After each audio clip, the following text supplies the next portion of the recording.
I'm going to talk now about the basic properties of logs. I have here 3 columns. This first column refers to the general logs, which have just base b. In the special case where b equals 10, we have the common log. And so these equations are the same as these here, except that we're using base b equal 10. And similarly, these are the same equations using base equal to e. So this is the natural log. But basically, these 4 properties apply to the common log and natural log as well. And so I've written those equations here. Now, log base b of 1 equals 0 because anything to the 0 power is going to give you 1. And remember, if this is the log equation, then 0 is the exponent on the base b. So we have b to the 0 equals 1. And these two, because we're talking about the common log here, this is true because 10 to the power of 0 is 1. And this is true because e to the power of 0 is 1. Now log base b of b equals 1 because if you raise b to the power of 1, you get b.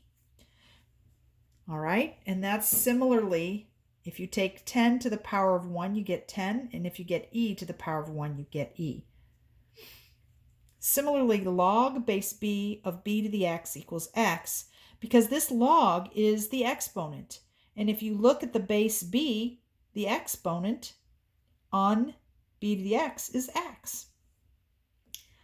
And similarly, the reverse is true. If you take this is the exponent on b that gives you x, then if you take b and raise it to that exponent, you're going to get x.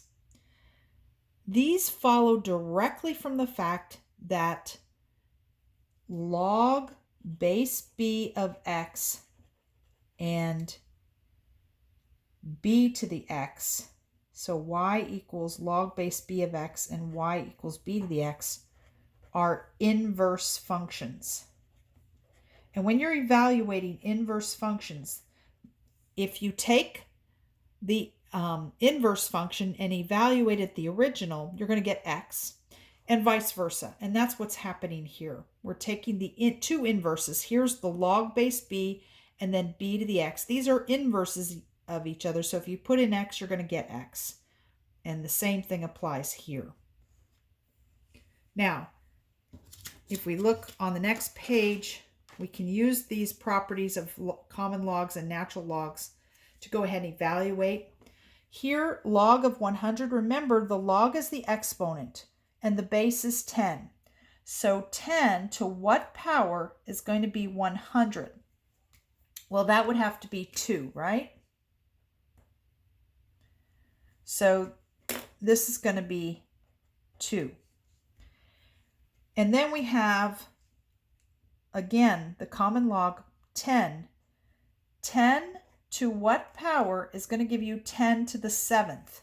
Well, that's obviously going to be 7. Okay. And finally, this is the log, which is an exponent on base 10 that will give you 53. So if you go ahead and take 10 and raise it to that exponent, you're going to get 53. And that, again, is because the log function with base 10 and the exponential function with base 10 are inverses of each other, so you just get your input as your output. Here, a log of 1 is always 0. We're taking the natural log of e, that's going to be 1. And because the power on e is 1, here the power on e is 7, so when you take the natural log of e to the 7, you're going to get 7. And here, you're going to think of this as the natural log of e to the minus 6. And ln and the e function are inverses of each other, so this is going to be negative 6. And finally, e and ln are inverses, so this is going to be 300. See how easy that is when you realize that they're inverses of each other?